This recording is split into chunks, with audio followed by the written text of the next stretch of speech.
Hello fellow crafters, Janine here, and today is the second installment of our beginner sewing course. We are still working on a tote bag. The last time we talked about reading the pattern, about cutting the pieces out, cutting out the interfacing, and adhering that all together. Today we're going to start constructing the bag. So we're going to do some of the more detailed work to begin with, some of the finer points before we actually construct the bag. Now I do go slow with this, and I do take my time to take you through this tutorial piece by piece. There are some other tote bag constructing or sewing tutorials out there that do the whole thing from beginning to end, within 15 minutes. But I found those tutorials did not really cover the finer points and left me with questions, well, how do I do this? Or how do I do that? So, forgive me that this is taking time, and, that the videos are long and maybe don't have a whole lot in that video, but we do go through it slowly and piece by piece so that you can see in detail exactly how to sew each part. So again, today we're going to be doing some of the detail work where we put the outside of the bag together, and then we start, of course we learn a little bit about the sewing machine itself first, and then we start putting the bag together piece by piece. So that's going to be this week, and then next week we're going to start actually constructing the bag, where we actually going to be able to see part of a bag come together. We're going to construct the outside part of the bag, and then next week we're going to construct the lining of the bag, and then put the whole bag together where you see the whole piece come together. So we've got a couple more weeks after that, but again, as with most of my tutorials in my style, you are going to be able to see in detail how to do each step. And if you have any questions, please feel free to leave them in the comments below. And if you're a more experienced sewer who has some tips and tricks for us, to add to what I've got here, or maybe even to say, well, you could do it this way and it would have, been a little bit easier. Please feel free to leave those kind of comments, because they help me and they help my viewers. Well, anyway, let's go ahead and get started. Okay, the machine that I'm working on is a Kenmore Mini Ultra. And I wanted to show you this, and I wanted to point this out to you because I wanted you to know that you don't have to have a really fancy or electronic or computerized sewing machine. This sewing machine my husband bought for me several years ago. I'd say probably about 10 years ago. And he paid around $70 to $80 for it. So it wasn't expensive by any stretch, but it has been a little workhorse. It has done what I've needed it to do for doing craft projects, for mending clothes for my family, for making these purses. And you can see it's a very simple 10-stitch machine. The only tension you have to worry about is your thread tension and then your bobbin tension. And it doesn't have a lot of variety as far as like stitch length, or that sort of thing, but that's okay. For simple sewing, for getting started, this is a perfect little machine. Now, I haven't seen one for sale in, quite some time, but there's a lot of very simple machines out there. So anyway, I'm going to go ahead and show you how this one threads up. One of the things that you have to note is the thread needs to be coming off of the spool in that direction. So where it's coming over the top of the spool, where it's in front of you, where you can see it, and it's going to the left. So I'm going to go ahead and put that on my little spindle that's in the back of the machine right here. And then you take it to this side and put it in this hook. And you follow the arrows. You can't see on the top, but it shows an arrow that goes down this way. And then you want to make sure that your lever is all the way up so that you can see it. You bring your thread around, and then with both hands you pull it in until it's in the little circle that's in the front. And that's important to keep your tension and to keep your thread in the proper position so that it doesn't get hooked up in the workings of your machine. And then you come around under the faceplate here, and then there's a little hook right here that you hook the thread into. And then you thread the needle. I'm going to go ahead and trim this thread down. I had quite a bit pulled off of the spool. And so now I've got the top thread on the machine, and now we're going to thread the bobbin. So I have to take the bobbin case out. And you can see I had a yellow thread in there for the last project I was working on. But we need some black thread for this project, or for this purse, because its predominant color is black. Okay. So looking at your bobbin case, you can see there's a screw here, and that's your tension for your bobbin. And I already have it adjusted to be a little bit looser. With this thin fabric, I find that it was better looser. So the way you're going to want to thread the bobbin is holding your bobbin case like this, where you can see the opening here, and the handle is on the left side. You want your bobbin coming from underneath, the thread coming from underneath your bobbin. Snap it in the case, and then there's a little notch here that you put the thread through, and then you pull it around until it's coming all the way from underneath. You don't want it underneath this plate here. You want it coming completely through the hole here.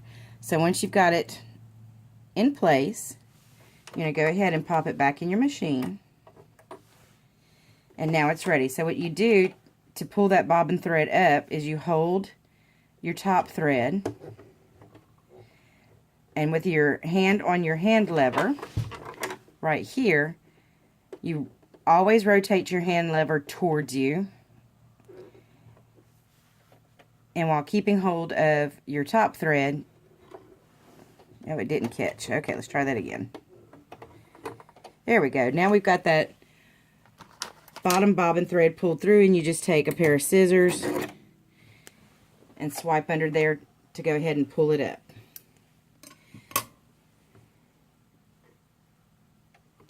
And it still didn't catch. Alright, I got it now. Okay, so now that you've got both threads on top, you need to make sure the top thread goes underneath the presser foot, and they're both towards the back. And now we're ready to sew.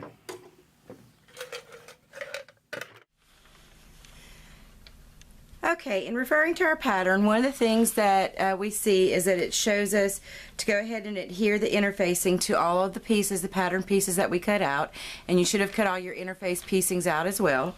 And I use a self-adhesive interfacing, which means it's iron-on.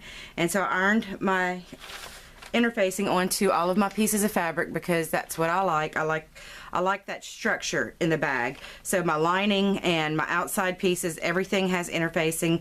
The pockets that I ad-libbed onto it, everything has interfacing because I like that structure. That's me. But if you just want to follow the pattern exactly, of course you do that. The next thing it shows is to press a 1/2 inch seam allowance on this contrasting fabric that's going to be stitched onto the bottom of the outside of the bag. So I went ahead and did that and ironed a 1/2 inch seam allowance. And then, let me zoom out a little bit. And then I just pinned it on. And we don't need a lot of pins because it is a fairly large piece, so it's going to stay in place fairly nicely when we run it through the machine. So I just pinned on either side and then in the middle to keep it all together as I start sewing. So we're going to go ahead and go to the sewing machine. I'm going to do the same thing on the other piece of the outside fabric, the main fabric. I'm going to go ahead and pin the other contrasting piece to that, and then we're going to sew both pieces. We're going to sew these pieces onto contrast fabric onto main fabric. I'm going to get this right in my mind sooner or later. Okay, so we're going to pretty much line up the contrast fabric, the edge of it, with the edge of my presser foot, and that's going to give me a nice thin seam allowance. So I'm going to go to the edge, the very edge of the fabric, lower my presser foot. You need to make sure that your thread tails are secure behind the presser foot. Or at least with my machine you do. And I'm going to start with a fairly wide straight stitch. And while holding on to the thread tails, I'm going to take the first couple of stitches. I'm just going to take them nice and slow. Remove my first pin. And then using the reverse lever on my machine, I'm going to back up a little bit, and that's going to lock the stitches down, and that's what that's called, is a locking stitch. And if you're fairly new to sewing, take your time. You don't have to rush. You want a nice quality looking finished product, so taking your time is more important than getting it done quickly.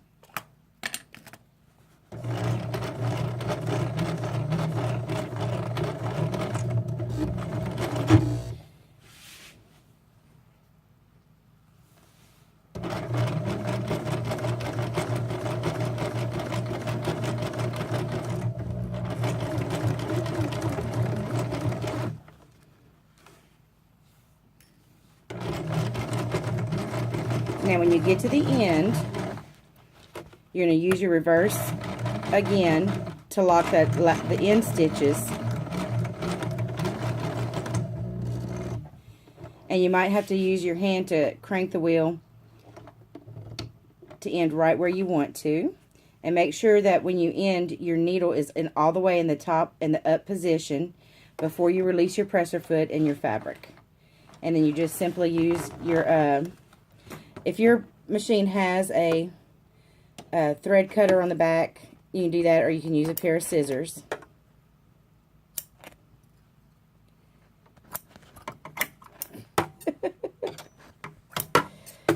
Nothing ever works out on camera when you want it to.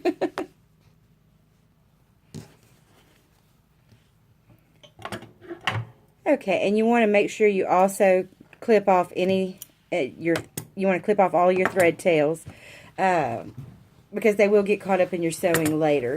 So it's just a good practice to get in that habit and trim everything up as you go. So let's move on to the second piece. And we're going to do it exactly like we did the first piece.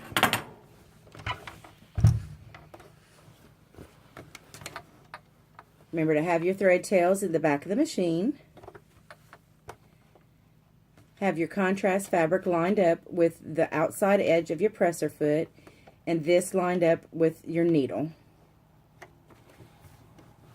for the first couple of stitches. And you could even do this one by hand using the hand lever right here to take those first couple of stitches so they'll go nice and slow. And make sure you hold onto your thread tails.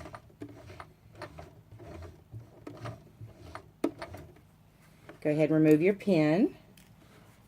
And now you should be nice and secure. I'm going to take a couple more stitches, and then I'm going to reverse to lock those stitches down. And now I'm going to sew all the way across the piece, taking it nice and slow and keeping my contrast fabric lined up with the outside of my presser foot.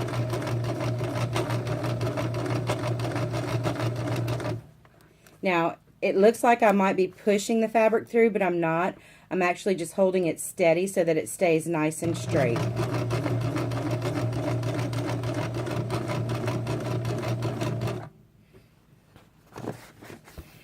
And you guys are going away.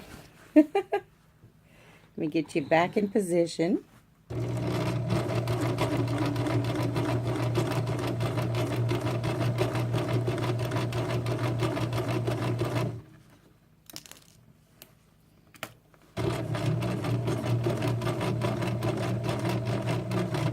Okay, again, I'm going to reverse to lock the stitches down.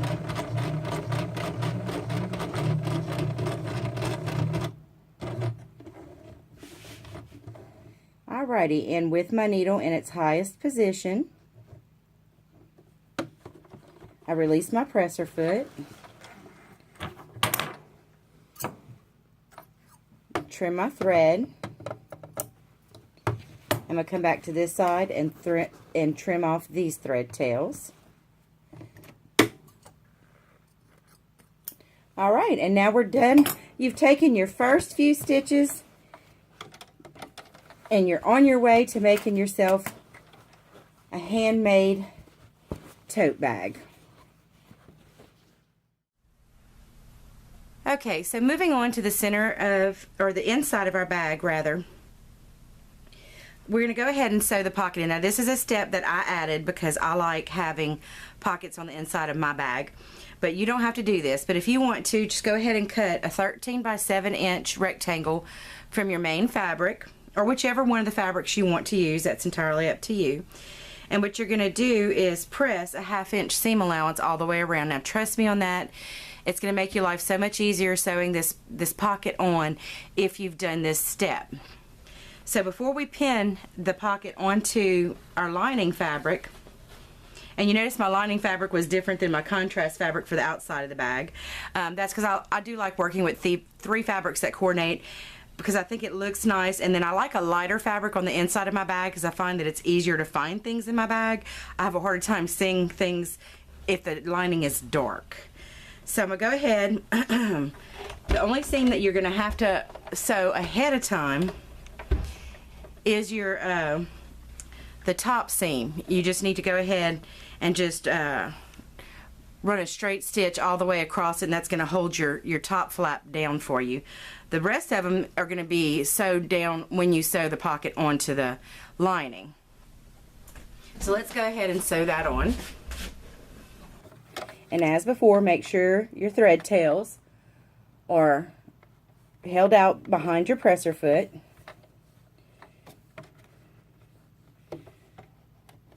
And this time, I'm going to use the right side, the inside of my presser foot, the side that's to the inside of the machine, as my guide for this stitch.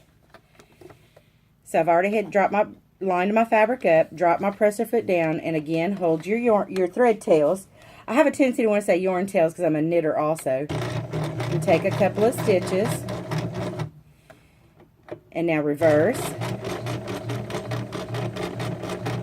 to lock your stitches down, and go forward again.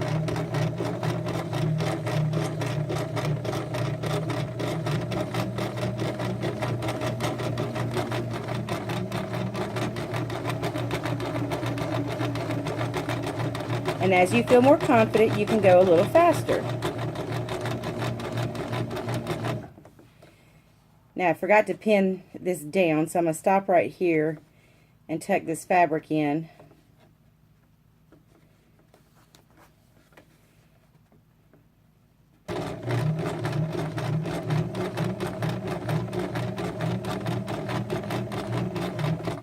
Alright, we're getting close to the edge, so I'm going to take my last couple of stitches by turning the wheel by hand. And now I'm going to reverse, lock those stitches down, and go forward again. Raise the needle to its highest position, lift the presser foot, and pull my fabric out, and trim off thread tails. Trim off the thread tails where you started. And now this pocket is ready to be attached to our lining.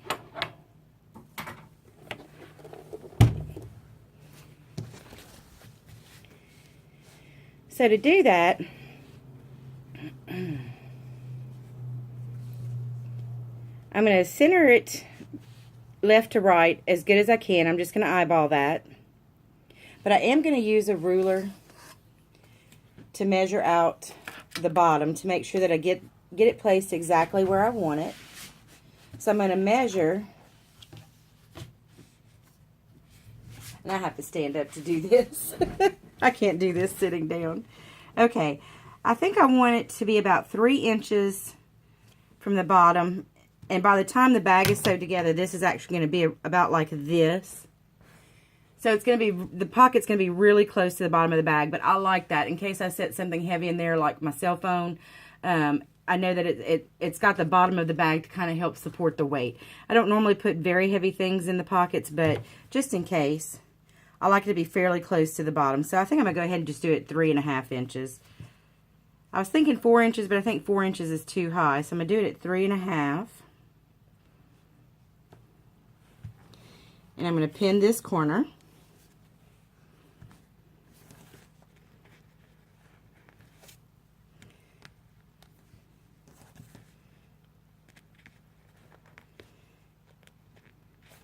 Alright, I'm going to come over to this corner and measure out 3.5 again.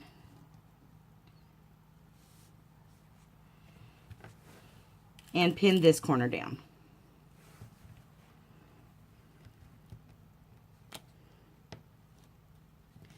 Now I know my pocket is fairly straight. Actually, I got it off center. Let me move it over a little bit.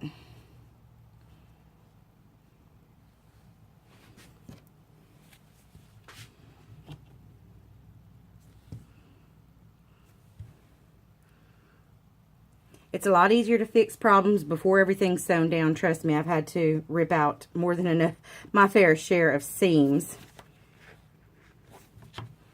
Okay, and again, 3.5 inches here.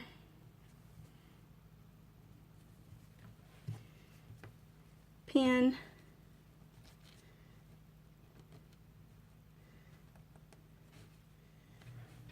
Okay. So, what we're going to do is sew about the same amount of seam allowance, about 1/4 inch, down both sides of the bag and across the bottom. Of course, we got to leave the top open because it is a pocket. So I'm going to go ahead and go to the machine and we'll sew that on. And then once we get it sewn around the sides and the bottom, we're also going to put a seam down the middle. So you'll have 2 pockets on it, on each side of the lining of your bag. Now you can see I can't really get to my bottom thread that well to hold it out. Can you guys, oh, there it is. So I'm going to just do my best to get it back there. And just make sure when you start stitching that you hold your top thread. And again, we're going to use the inside presser foot to be our guide for our seam allowance. It gives us about 1/4 inch. I'm going to do like I always do. Take the first couple of stitches holding on to the thread tail, then reverse to lock it in place.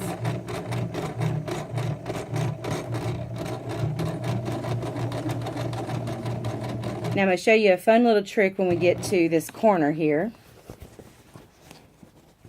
I'm trying to keep the fabric from pushing the camera away.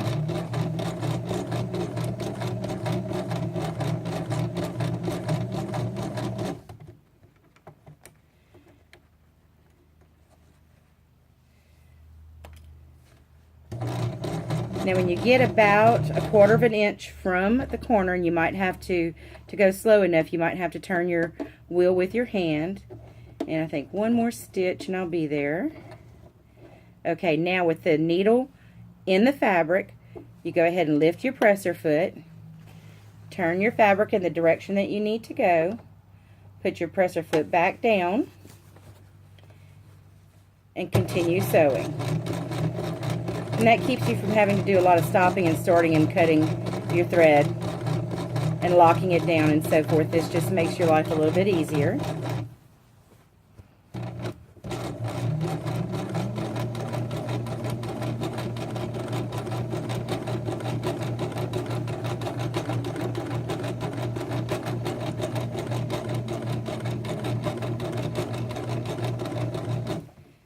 Okay, I'm going to remove this second pin. Remember, I only had 2 pins in here.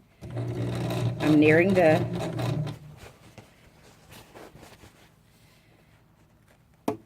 and again, I've got about one more. Nope, that was actually, I was right where I needed to be. Okay. Lower my needle so that it's in the fabric. Lift my presser foot. Turn in the direction I want to go. Lower my presser foot and continue stitching.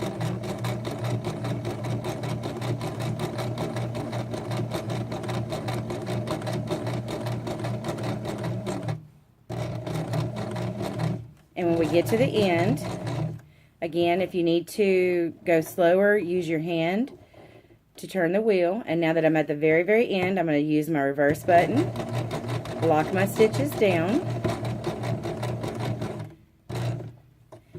Alright, now I'm at the end again. I'm going to make sure that my needle is all the way in the up position. Release my presser foot and cut my threads. I'm going to trim off my thread tails. I'm telling you, get in that habit of trimming off your thread tails as you go, and it will save you so much mess and cleanup later. So I'm going to get the thread tails from where I started.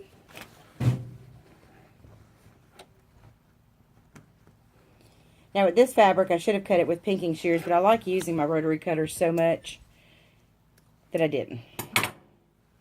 That rotary cutter just makes my life so much easier. It goes so much faster cutting out pattern pieces. So now, again, you can measure this out or you can eyeball it. That's entirely up to you.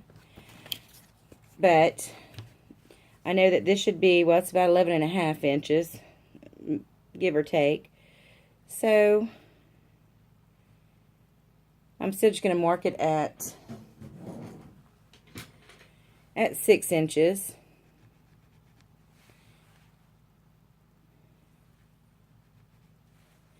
And I'm just making a dashed line. I've just got the edge of my ruler on this side at my seam allowance. This seam allowance is a little skinnier than this one. That's okay. But this is going to give me a guideline. It's hard when you're doing stitching where you have so much fabric on either side that you can't really tell, you know, if you're staying in line or not. So this is just going to make it a little bit easier. And I'm going to do the same thing.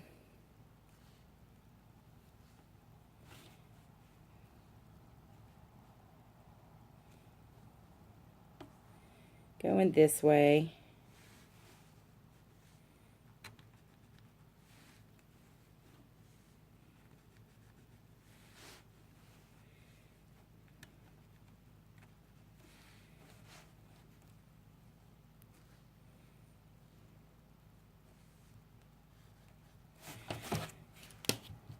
And you can if you want, and I just find it makes it a little easier and keeps me a little bit straighter to go ahead and use those dashed lines.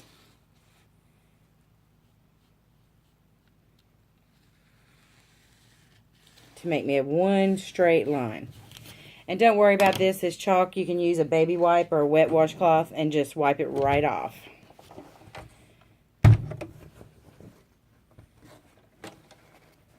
Okay. So I'm just lining up that chalk line in the center of my presser foot. And as in our usual fashion, take a couple of stitches, reverse, and now just stitch down that chalk line.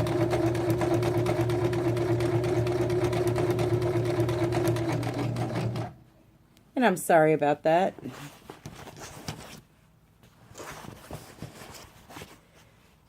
It's hard to set a camera up with a sewing machine. Okay, when you get to the end, you're going to reverse again and lock those stitches down. Raise your needle all the way up, lift your presser foot, and you've now sewn in one pocket on the inside of your bag.